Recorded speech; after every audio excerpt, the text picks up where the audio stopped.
السلام عليك يا أبا عبد الله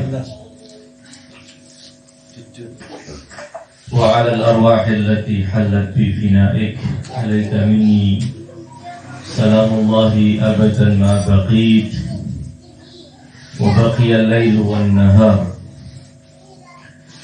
ولا جعله الله آخر العهد مني بزيارتك. السلام على الحسين وعلى علي بن الحسين وعلى أولاد الحسين وعلى أصحاب الحسين. السلام عليكم ورحمة الله وبركاته. وعليكم السلام ورحمة الله وبركاته. الحمد لله رب العالمين وبه نستعين، وصلى الله على خير خلقه أجمعين محمد وآله الطيبين الطاهرين. Allahumma salli ala Muhammad wa ali Muhammad. Pertama-tama saya aturkan ucapan terima kasih atas kesempatan ini.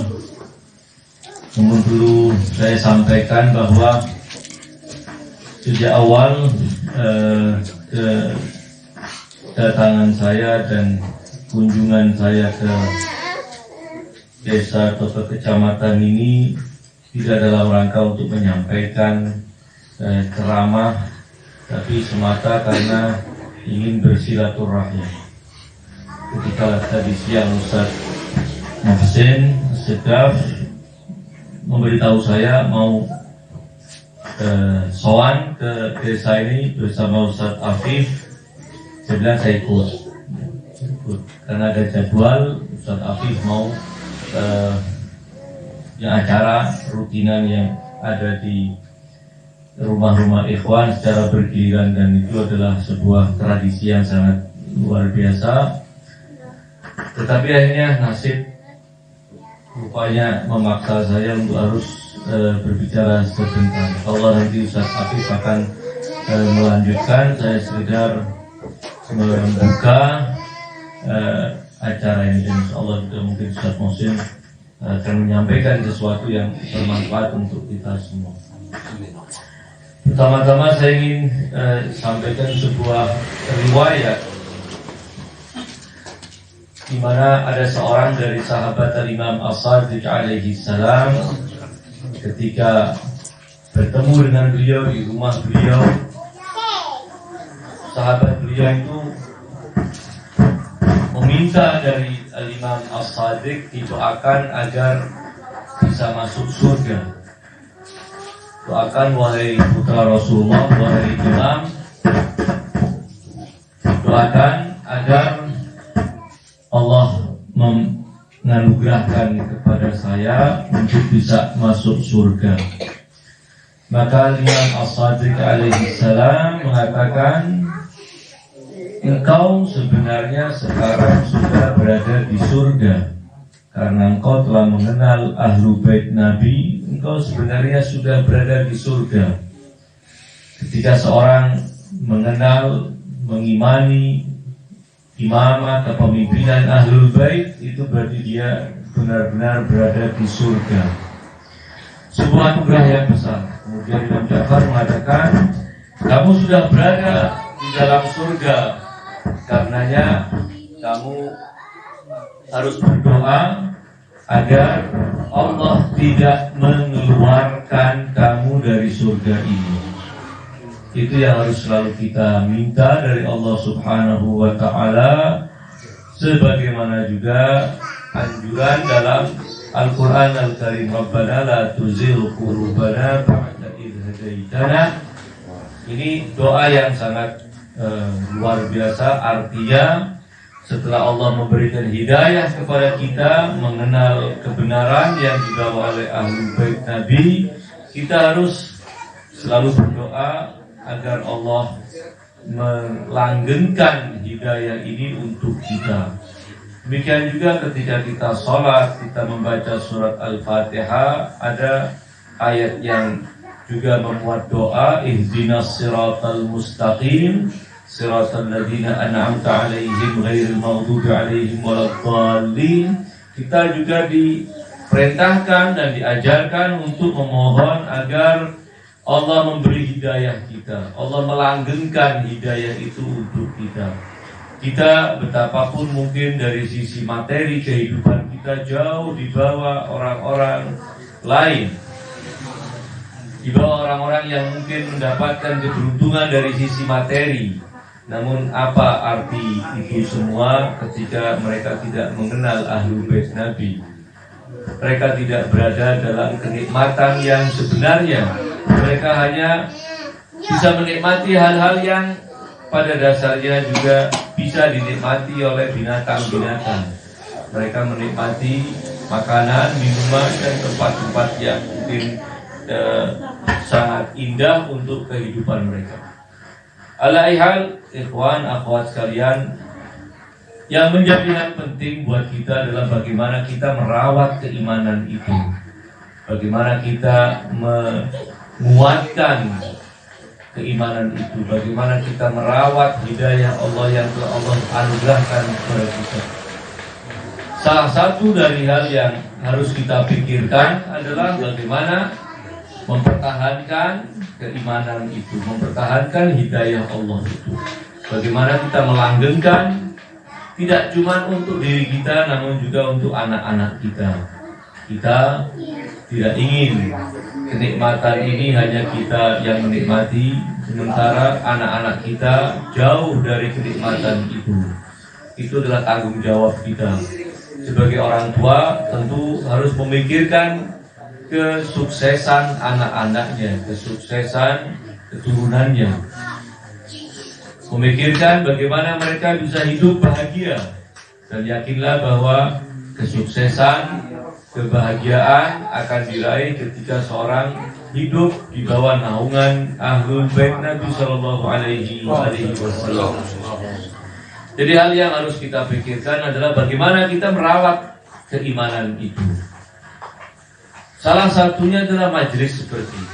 Majelis ini adalah majelis yang harus selalu ada di tengah-tengah kita, dan tentunya tidak cuma hanya di bulan Muharram, perlu juga digelar di sepanjang tahun. Majelis yang inti dari isinya adalah mengenang Al-Husain secara khusus dan mengenang Ahlul Bait secara umum, agar kita selalu guyup, agar kita selalu berkumpul, dan dalam perkumpulan dan paguyuban kita itu pasti akan ada keberkahan yang sangat luar biasa. Saya akan bacakan sebuah riwayat dari Al-Imam Ja'far As-Sadiq alaihi salam terkait dengan majlis kita ini. Kalau kita adakan majlis ini dengan niat untuk menghidupkan ajaran Ahlul Bait di dalam hati kita, di tengah-tengah masyarakat kita, di lingkungan keluarga kita, apabila majelis itu kita adakan dengan niatan seperti itu, ada jaminan dari Imam As-Sadiq alaihi salam bahwa yang menghadiri majelis-majelis seperti ini adalah orang yang akan mendapatkan rahmat Allah. Al-Imam As-Sadiq alaihi salam bersabda, "Ahyu amrona."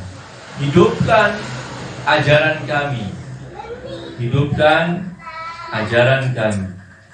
Sebutkan dalam majelis-majelis itu keutamaan-keutamaan Ahlul Bait, ajaran Ahlul Bait, bimbingan Ahlul Bait, pengokohan terhadap keyakinan dan akidah terkait dengan Ahlul Bait. Ahyu amron. Hidupkan urusan kami. Kemudian Al-Imam As-Sadiq melanjutkan, rahimallah man ahya amrana. Semoga Allah merahmati orang yang menghidupkan perkara kami. Kita sedang duduk bersama sekarang dalam rangka menghidupkan ajaran Ahlul Bait. Karena harapan kita adalah bahwa dengan menghadiri majelis seperti ini kita akan mendapatkan rahmat dari Allah Subhanahu wa Ta'ala. Dan itu adalah sesuatu yang sangat besar arti dan nilainya bagi kita.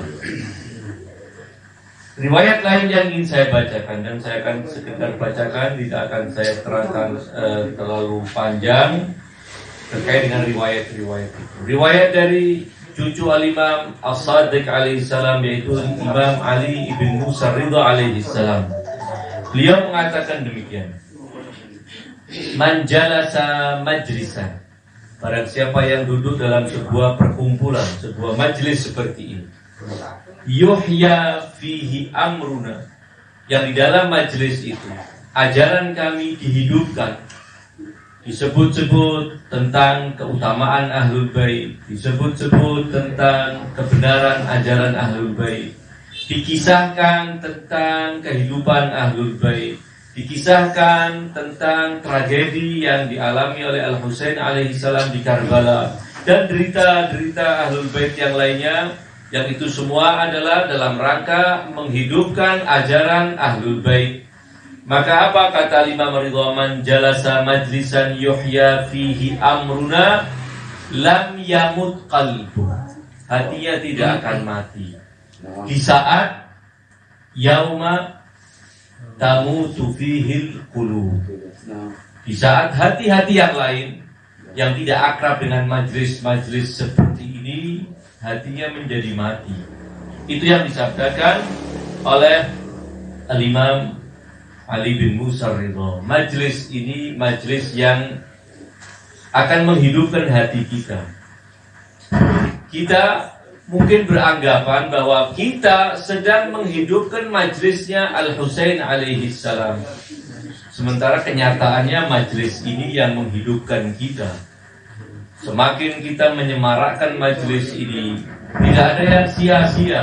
Rahmat Allah akan Allah turunkan, dan dalam salah satu bentuk rahmat Allah itu adalah Allah akan jadikan hati kita hati yang sehat, hati kita hati yang hidup, sehingga bisa mengenali kebenaran dan tidak merasa jijik dengan kebenaran.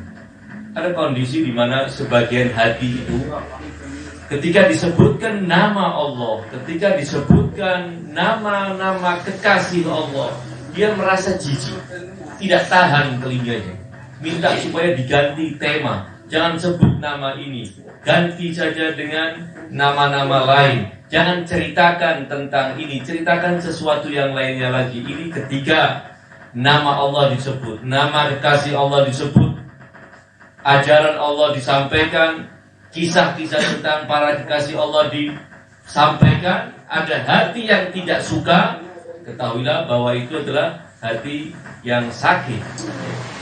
Ada hati yang Allah gambarkan bahwa mereka idza dzukirallah isma'azzat qulubuhum.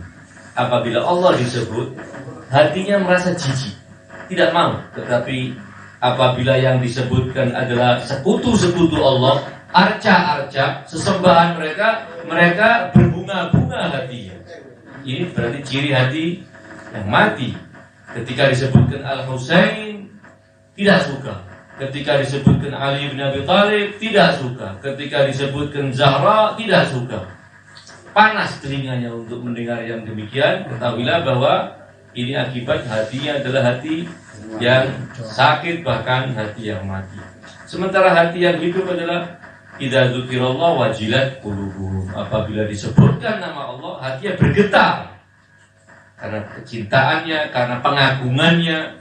Demikian juga ketika disebutkan nama-nama Allah, nama-nama kekasih Allah, hati orang-orang yang mukmin adalah akan wajilat qulubuhum. Alaihan berarti salah satu dari keberkahan majelis seperti ini. Jangan pernah melihat sesuatu selain Al-Husain di majelis seperti ini. Sedikit atau banyaknya jumlah yang hadir bukan menjadi tolak ukur. Berapa banyak majelis yang dihadiri oleh ribuan, bahkan boleh jadi belasan ribu orang, namun majelis yang begitu panjang digelar, tidak sedikit pun disebut nama Ahlul Bait. Tidak satu pun kisah Ahlul Bait disampaikan. Semua kisah orang diceritakan kecuali cerita Ali bin Abi Thalib. Semua orang ceritanya disampaikan kecuali cerita Ahlul Bait. Majlis itu adalah majlis yang penuh kesia-siaan. Majlis yang hanya akan membawa hati para pengunjungnya tidak akan mendekat kepada Allah Subhanahu wa ta'ala. Berbeda dengan majlis yang boleh jadi yang hadir tidak lebih dari 3 orang bahkan. Majlis ini adalah majlis yang dicintai oleh Ahlul Bait. Imam Al-Baqir pernah bertanya kepada sebagian dari sahabat beliau, tajlisuna wa tatahaddatsun, apakah kalian sering duduk-duduk begini kemudian berbincang-bincang membicarakan tentang Ahlul Bait yang memiliki ilmu, informasi, membacakan keutamaan Ahlul Bait, kemudian mendiskusikan.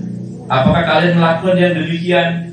Maka sahabat beliau menjawab, benar wahai Imam, kami sering melakukan yang demikian. Apa kata Imam Al-Baqir? Tilkal majalisu uhibbuha.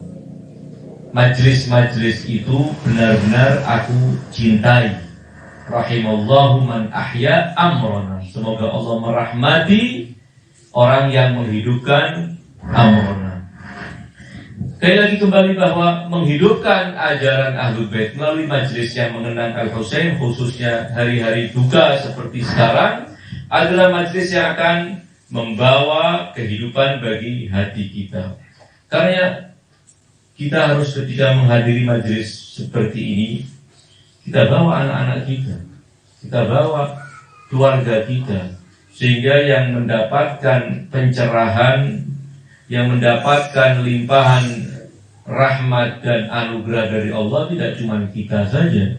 Semua kita membutuhkan itu, apalagi kita yang sudah tua-tua, mungkin tidak lama lagi kita meninggalkan dunia ini. Lalu bagaimana nasib anak-anak kita kalau tidak sejak dini kita perkenalkan kepada Ahlul Bait alaihim afdhalus salati wassalam. Saya lanjutkan membaca satu riwayat lagi. Disebutkan bahwa Al-Imam As-Sadiq alaihi salam pernah bersabda demikian. Majlis-majlis seperti ini sebenarnya, ikhwan akhwat sekalian, yang inti itu bukan mau'izah yang disampaikan oleh seorang penceramah, tetapi yang inti itu adalah 2. Pertama adalah pembacaan ziarah kepada Al-Husain, itu inti majlis ini. Jadi maksud saya begini, kalau tidak ada ustadz yang bisa berkesempatan datang ke tempat yang terpencil jauh, yang mungkin cuma dihadiri 2-3 teman, maka jangan dianggap tidak perlu digelar majlis itu. Karena inti dari majlis itu adalah membaca doa ziarah. Kita berkumpul 3 orang, 2 orang, kita gelar majlis itu, dan apa agendanya? Sekedar baca doa ziarah Ahlul Bait, ziarah Al-Husain khususnya. Itu inti dari majlis ini. Ceramah yang saya sampaikan untuk disampaikan oleh siapapun penceramah itu tidak lebih dari untuk sekedar menambah dari sesuatu yang inti itu. Yang kedua adalah berduka untuk Al-Husain. Kita berusaha majlis ini tidak cuma ilmu yang disampaikan, tidak sekedar ilmu yang disampaikan, karena ilmu itu adalah asupannya akal, tetapi juga yang juga harus mendapatkan porsi adalah perasaan kita, kepekaan kita, hati kita, supaya juga bisa lebur dan menangis untuk Al-Husain alaihi salam. Karena ikhwan akhwat sekalian, ada penekanan yang sangat luar biasa dari para imam suci Ahlul Bait agar di majlis-majlis duka untuk mengenang Al-Husain itu ada taburan air mata, kita menangis, bersedih untuk Al-Husain alaihi salam dengan membacakan penggalan-penggalan dari peristiwa Karbala. Kalau tidak kita baca secara lengkap, karena itu butuh waktu yang sangat panjang, di setiap malam ada penggalan-penggalan dari peristiwa Karbala yang dibacakan, dan tentunya karena hati kita begitu cinta dengan Al-Husain, insya Allah tetesan air mata itu tidak bisa kita bendung. Dan jangan pernah malu-malu untuk menangis. Jangan pernah menahan tetesan air mata itu. Biarkan dia mengalir dengan deras, karena tetesan air mata itu sangat berharga di sisi Allah Subhanahu wa Ta'ala. Tangisan kita untuk Al-Husain itu sangat berharga untuk kepentingan diri kita, untuk keperluan menjaga hati kita agar tetap kecintaannya kepada Al-Husain itu membara, terus berkobar kecintaan kepada Al-Husain alaihissalam. Tentu keutamaan menangisi Al-Husain sangat luar biasa, banyak riwayat-riwayatnya. Namun satu di antara riwayat itu yang ingin saya bacakan. Al-Imam As-Sadiq bersabda demikian, man zakarana, barang siapa yang mengingat atau ada yang membacakan sesuatu yang menjadikan kita mengingat Ahlul Bait. Man zakarana au dzukirna indah, atau kami disebut di hadapannya. Kita duduk mengingat apa yang dialami oleh Al-Husain secara khusus, apa yang dialami oleh keluarga Al-Husain di Karbala, apa yang dialami oleh Ahlul Bait Nabi semenjak ditinggal wafat oleh Nabi, penderitaan-penderitaan yang mereka alami.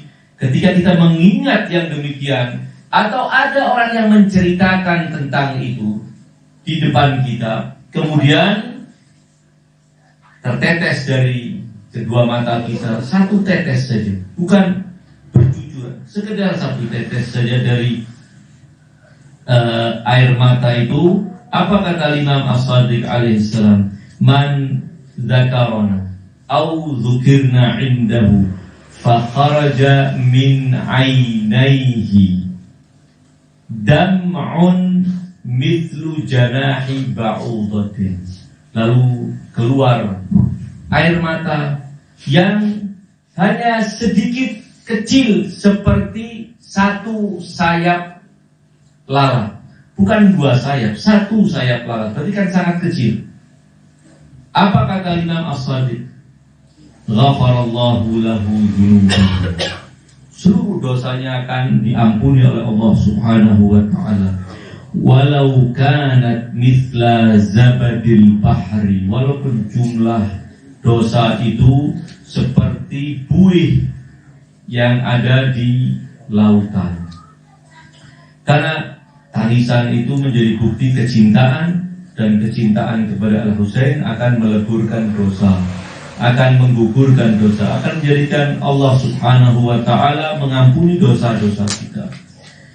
Itulah inti dari majlis kita. Majlis ini adalah majlis yang diadakan untuk Al-Husain, untuk mengenang Al-Husain, untuk belajar dari Al-Husain, untuk belajar dari tragedi yang dialami oleh Abu Abdillah Imam Al-Husain alaihi salam, dan yang juga harus selalu kita ingat ketika kita menghadiri majlis seperti ini adalah bagaimana kita mengokohkan akidah kita, mengokohkan kesadaran kita tentang apa yang sudah kita imani. Insyaallah bapak-bapak, ibu-ibu, ikhwan, akhwat sekalian telah menghafal doa ziarah waris yang sangat pendek.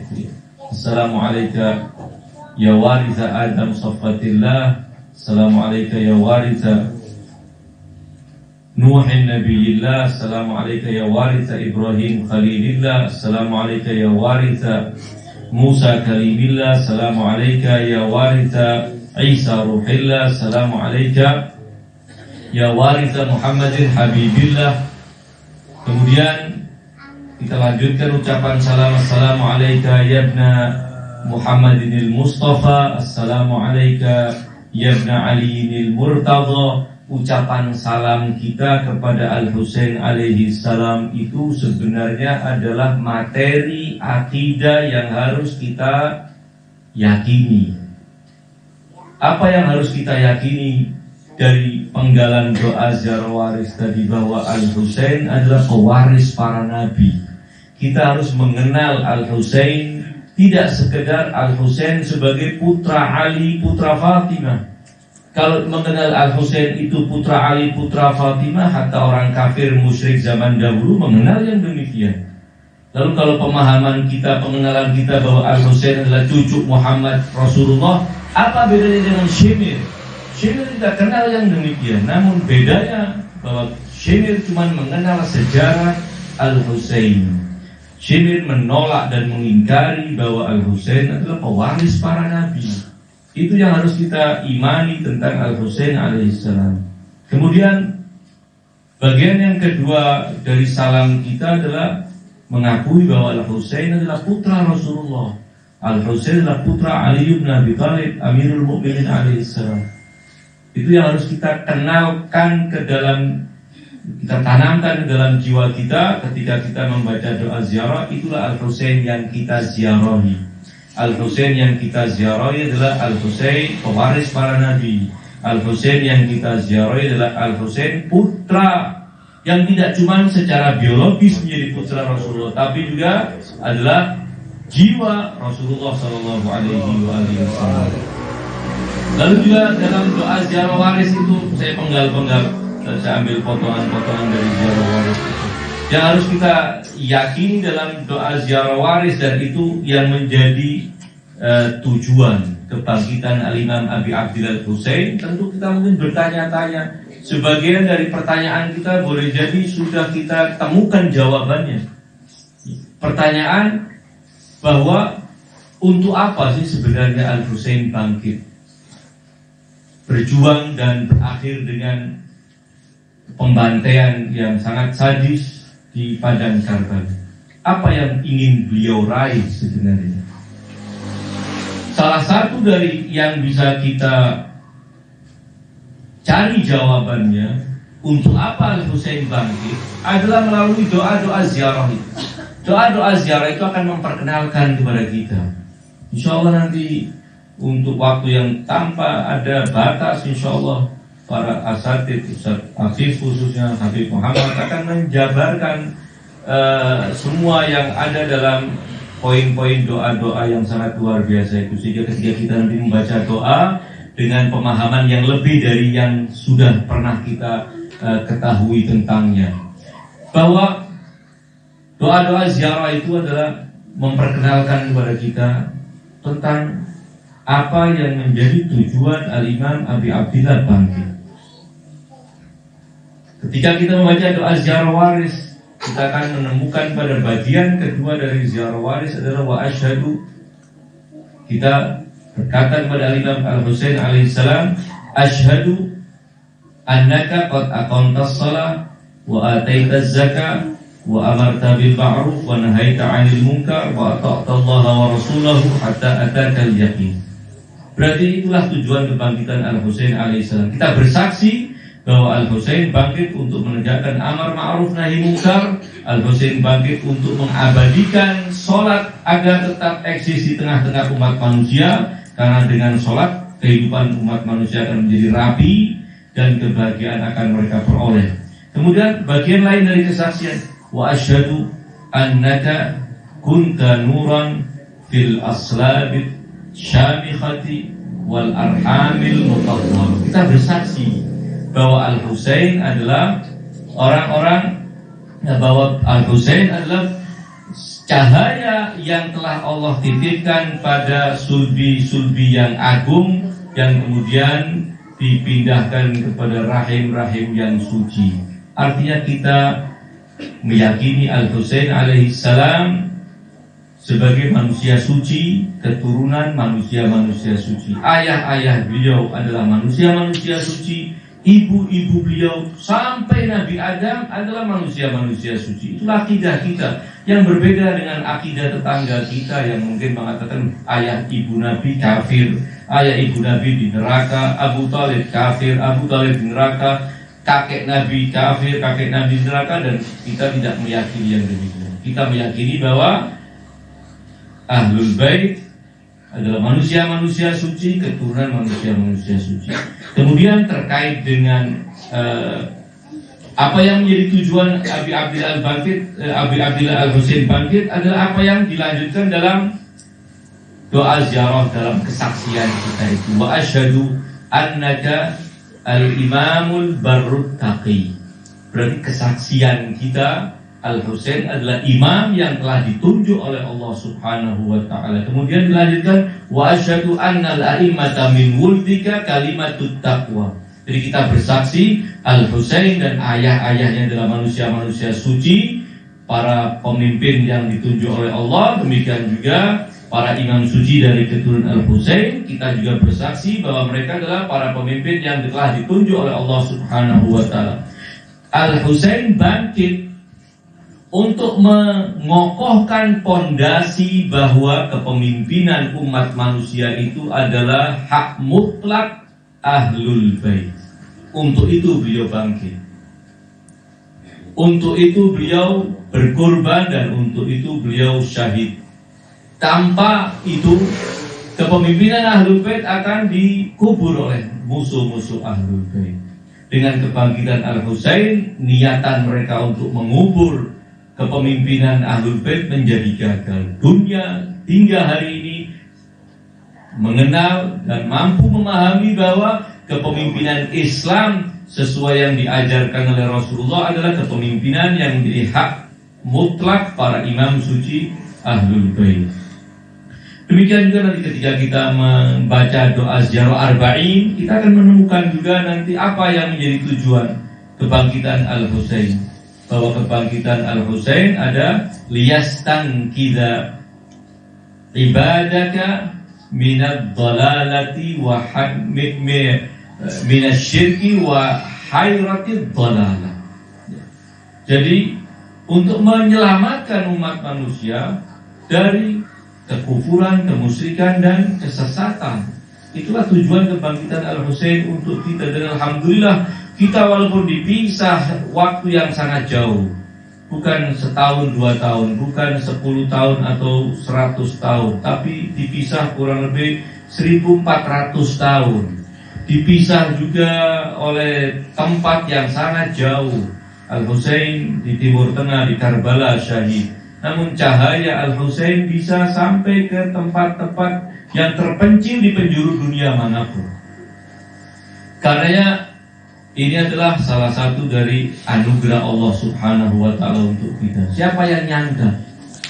Siapa yang nyangka bahwa kita bisa akhirnya Allah beri hidayah untuk kenal kepada Ahlul Bait alaihissalam. Bukan karena kecerdasan kita. Banyak orang cerdas namun menentang.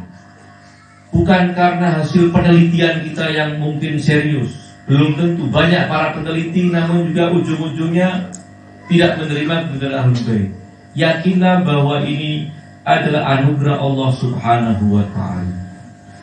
Allah telah pilih kita untuk menjadi pecinta Al-Husain alaihissalam. Dan tentunya yang tidak boleh kita lupakan, ini adalah nikmat yang Allah berikan, yang salah satu dari wasilahnya adalah kedua orang tua kita. Kalaupun di antara sebagian orang tua kita yang mungkin telah wafat mendahului kita dan belum sempat kenal ajaran Ahlul Bait dan belum sempat kemudian sering menghadiri majlis-majlis untuk mengenal Ahlul Bait, yakinlah bahwa keberkahan yang kemudian karenanya kita mendapat hidayah itu berkat mereka. Karena setiap majlis seperti ini, setiap tetesan air mata yang tercucur dari kedua mata kita, apabila Allah terima persembahan ini, majlis ini, waktu yang kita luangkan, tangisan yang kita sampaikan untuk Al-Husain alaihissalam, bacaan ziarah kita, semua amal kita dalam majlis ini, kalau diterima oleh Allah Subhanahu wa ta'ala, kita mohon kepada Allah agar juga pahalanya dihadiahkan untuk kedua orang tua kita. Karena mereka punya jasa yang besar, mengasuh kita, mendidik kita dengan didikan yang baik, sehingga kemudian Allah berikan hidayah itu kepada kita semuanya. Itu yang bisa saya sampaikan. InsyaAllah Ustaz Afif dan Ustaz Muhsin bisa melanjutkan. Dan sekali lagi, marilah kita selalu menyemarakkan majelis-majelis juga untuk Al-Husain alaihi salam, dan nanti akan dibacakan juga maktal, penggalan-penggalan maktal, akan dibacakan azan. Itu adalah momen yang tepat untuk kita meneteskan air mata kita untuk Al-Husain alaihi salam. Saya akhiri, mari kita bersama-sama membaca salam untuk Al-Husain alaihi salam, dan itu kita perlu lazimkan untuk setiap hari kita berziarah kepada Al-Husain. Tidak harus berziarah yang panjang, ziarah yang pendek tidak lebih dari 30 detik, paling panjang 1 menit kita sudah bisa selesai. Namun setiap pagi kita awali dengan membaca doa ziarah untuk Al-Husain, yaitu mari kita baca bersama-sama. Insyaallah semua kita sudah hafal. Assalamu alal Husain wa ala Ali ibn al-Husain wa ala auladil Husain wa ala ashabil Husain. Itu yang perlu kita ulang-ulang sebagai ziarah terpendek, tersingkat yang bisa kita lakukan setiap saat dalam kehidupan. Wassallallahu ala khairi khalqihi ajma'in Muhammadin wa alihi thayyibin at-tahirin. Wal afu minkum. Wassalamualaikum warahmatullahi wabarakatuh.